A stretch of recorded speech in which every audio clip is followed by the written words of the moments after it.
पायल शर्मा जी, श्री हरिवंश महाराज जी, कृपा करके बताएं कि क्या शास्त्रों में ऐसा कोई व्रत, अनुष्ठान या तप है जिसके करने से किसी अपने का गंभीर से गंभीर रोग अथवा पीड़ा तत्काल समाप्त हो जाए? देखो, भुलावे में मत पड़ना। शरीर रचने के समय जो प्रारब्ध लिख गया है उसे मिटाया नहीं जा सकता। प्रारब्ध को मिटाना बहुत कठिन है। नहीं तो बड़े बड़े सिद्ध संतों में एक सिद्ध संत थे राधा कुंड के। वो राधा कुंड में झाड़ू पोछा करते और भिक्षा मांग के खाते और भगवान नाम जप करते, रात दिन भगवान में लगे थे। तो जब वृद्ध शरीर हुआ तो एक दिन देखा एक दुर्गंध युक्त आदमी उनके पास आया। उनका तुम कौन हो? तो उनका बाबा तुम्हारा प्रारब्ध। बोले क्या रूप लेके आए हो? बोले 12 साल अब तुमको कुष्ठ रोग होगा।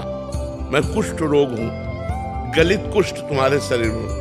उनका 12 साल हमारे पास टाइम थोड़ी, राधा कुंड की सोहनी लगानी है, पोछा करना है, ये हमारे तुमसे नहीं पूछेंगे। ये बड़े बड़े भजनानंदी की बात कहते। तब उन्होंने दूसरे दिन फिर आया प्रारब्ध और कहा हम 12 साल के भोग को 6 साल में निपटा देंगे, रात दिन लगा के, आप स्वीकार करो। तो उनका 6 वर्ष तो बहुत होते, 6 वर्ष हमारे पास टाइम नहीं। वो आए और उनका बाबा 1 महीना, हम पूरा 12 साल का कष्ट 1 महीना में भगवा देंगे। बोले 1 महीना भी नहीं। तो बोले बाबा 24 घंटा, बस सड़ जाओगे 24 घंटे में, कोई दवा नहीं लोगे, कोई सेवा नहीं करेगा। बोले वादा पक्का। 24 घंटे अपने शिष्यों से कहा कि मैं जा रहा हूं कमरा में, 24 घंटे बाद निकलूंगा, चाहे जितना चीखू कोई आना नहीं, कोई औषधि नहीं, किसी से बात नहीं। और सिटकिनी अंदर कुटिया की बंद, जे ही बंद की और कहा आ जाओ, तो पूरा नख से सिक तक सड़ गया, दुर्गंध पड़ गई।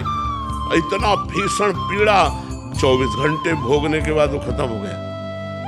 मतलब सिद्ध पुरुषों को भी, जिनकी इतनी सामर्थ्य है, उनको भी 12 साल का 12 मतलब 24 घंटे में भोगना पड़ा। इसलिए हमें लगता है कि हम लोग तो कर्म बंधन से युक्त है, हमें भोगना ही पड़ेगा। नाम जप से हम कर्म बंधन काटे, हम भगवान की प्राप्ति की सोचे, जो पहाड़ जैसे पाप लगे उनको भस्म करने की सोचे, जो प्रारब्ध आएगा उसे भोग लिया जाएगा। संघर्ष में जीवन तो है ही। इसमें कोई कह सकता है कि हम बाबा के पास गए या किसी अमुक के पास गए या प्रार्थना किया तो हमारा कष्ट दूर हो गया, हमें हमारी मन्नत पूरी हो गई। प्रारब्ध खत्म हो गया तो चाहे बाबा के पास जाओ चाहे न जाओ, समझ लो, प्रारब्ध खत्म हो गया तो ठीक हो जाओगे। और अगर प्रारब्ध खत्म नहीं हुआ तो चाहे जितने बड़े सर्जन और चाहे जितने बड़े बाबा के पास चले जाओ, ठीक नहीं कर सकता, वो ठीक नहीं कर सकता है। हम तुम्हें बाबा जी बन के बता रहे हैं।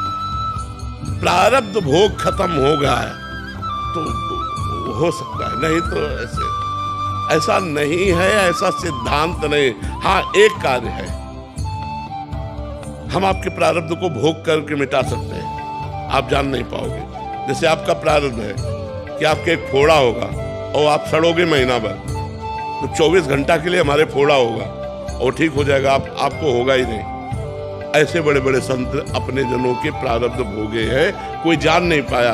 बुखार आ गया, ये कष्ट है, वो कष्ट है, अपने जनों के कष्टों को ले लिया, भारी कष्टों को थोड़े में भोग कर निपटा दिया, सिद्धांत पूरा किया, लेकिन स्वयं भोगा। ऐसा नहीं कि ये जाओ और ऐसा, हाँ जाओ, तुम्हें नहीं होगा लेकिन मुझे होगा, वो आएगा मेरे ऊपर प्रारब्ध, जाओ आज के बाद तुम्हारा प्रारब्ध मैंने लिया। वो बात हम मतलब सिद्धांत पाया, ऐसे छूछा वाला तो हमने नहीं पाया। बड़े बड़े ब्रह्म ऋषियों को हमने देखा, ये नहीं कही आप कहिए, में विश्वामित्र जी, वशिष्ठ जी, परशुराम जी, जो सनक सनंदन सनातन सनत कुमार, बड़े बड़े ब्रह्म ऋषियों ने कहीं किसी के जाकर प्रारब्ध को मिटाया तो हमें बता दो, भोगना पड़ेगा प्रारब्ध, अवश्य में भोक्तव्यम कृतम कर्म शुभाशुभम, बिना भोगे नहीं कटेगा। इसलिए होश में कोई पाप कर्म ना बन पावे, नहीं तो वो तुम्हें आगे चल करके दंड देगा, आगे चलकर तुम्हें दुख देगा, आगे चलकर तुम्हारे जीवन में विपत्ति पैदा कर देगा। बहुत होश में रहो, पाप कर्म ना बन पावे।